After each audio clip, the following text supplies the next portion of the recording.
Avec ou sans cadenas, c'est une question très importante. Mais est-ce que les cadenas peuvent être remplacés par autre chose? La réponse est oui, par un petit peu de magie. Et cette magie-là, c'est de l'électronique bien dissimulée dans nos jeux.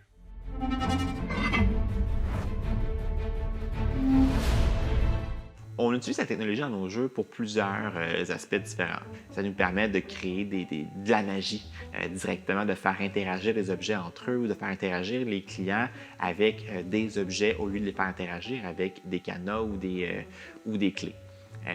De plus, la technologie ne se résume pas simplement avec des cadenas, ça se résume sur plusieurs aspects. On peut avoir la lumière qui change l'ambiance, des odeurs, des effets spéciaux. Donc, on a vraiment un panoplie d'éléments qui peuvent surprendre le joueur, mais qui peut aussi augmenter la qualité de jeu.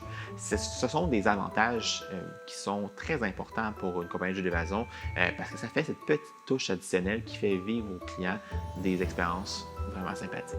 Dans les jeux, on doit intégrer cette technologie-là de plusieurs façons. Soit qu'on doit passer des tonnes de fils.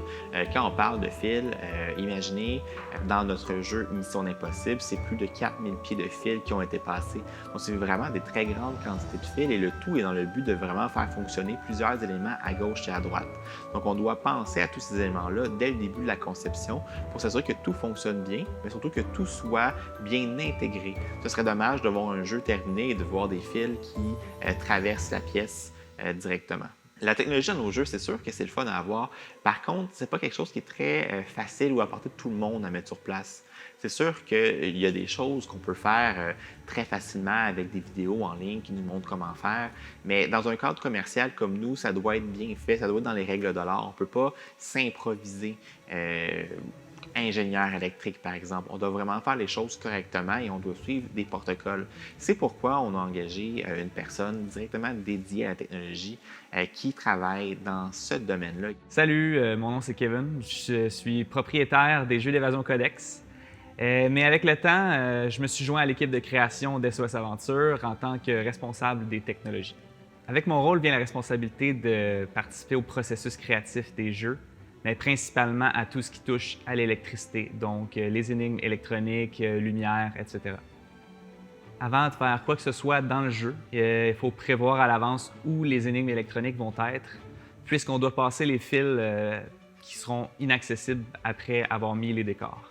Pendant la création des jeux, on utilise souvent le mot « props » pour décrire les énigmes. Mais qu'est-ce qu'un props? Un prop, c'est l'ensemble de l'énigme, que ce soit électronique ou mécanique. Donc, pour ce qui est électronique, c'est les fils, le microcontrôleur, les senseurs, soit aimants, soit RFID. Tandis que pour mécanique, ça peut être soit un levier, un engrenage, etc.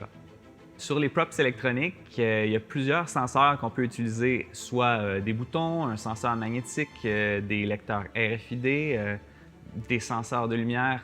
En fait, on peut utiliser presque tout, il faut être original. Avec ces props électroniques-là, on peut faire tout plein de trucs, dont ouvrir des portes, ouvrir des lumières, partir un son.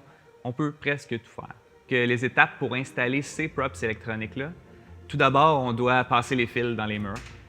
C'est la première étape qu'on doit faire. Ensuite, deuxième étape, ça va être de mettre les senseurs au bout, dans le jeu concrètement.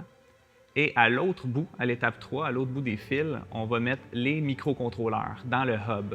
Le hub qu'on appelle, c'est là où on va mettre tous les microcontrôleurs à la même place. Comme ça va être plus facile pour faire des réparations si on a besoin d'en faire. Il y a plusieurs problèmes qui peuvent survenir avec ces props électroniques.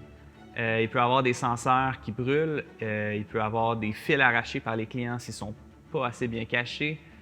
Donc, il faut se laisser des accès pour réparer ces props électroniques-là. Voici un props électronique.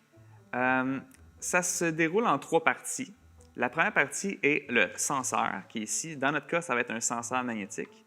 Ensuite, la deuxième partie est le microcontrôleur, la petite chip électronique que vous voyez bleue, qui va servir comme l'ordinateur avec la programmation dedans, qui va décider qu'est-ce que le senseur fait.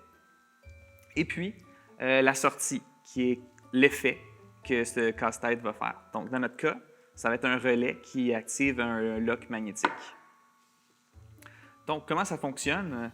Le senseur ici va recevoir un signal, qui est dans notre cas l'aimant, qui, l'ordinateur, le microcontrôleur, va dire qu'est-ce qu'on fait avec. Dans notre cas, notre microcontrôleur va dire « J'active le relais » qui va couper le courant au lock magnétique. Donc, pour l'instant, il est barré, je ne peux rien faire avec.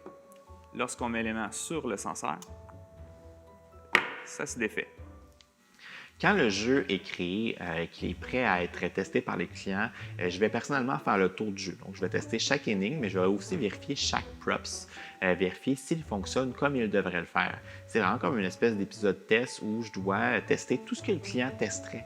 Donc, j'essaie de faire des échanges avec d'autres items du jeu. J'essaie de tourner les items pour les essayer d'une autre façon, voir s'il n'y a pas des bypass possibles que le client pourrait faire et qui pourrait nuire à son expérience globale. Il faut aussi essayer de prévoir qu'est-ce qu'il pourrait faire qui pourrait endommager ces props électroniques-là. En somme, la technologie, ça nous permet de faire beaucoup de choses. C'est vraiment la magie qui nous permet de nous amener à un second niveau. Souvent, on va entendre parler des jeux d'évasion de seconde génération ou même de troisième génération. C'est vraiment en lien avec l'utilisation et l'implication de la technologie dans vos jeux. Pourquoi on utilise des props électroniques? Pour ajouter de la magie dans les jeux. Ajouter des effets spéciaux qui font dire « wow » quand une porte inattendue ouvre, quand une trappe secrète ouvre, quand les lumières ferment, quand que la fumée part. Ça rajoute vraiment un effet magnifique dans les jeux.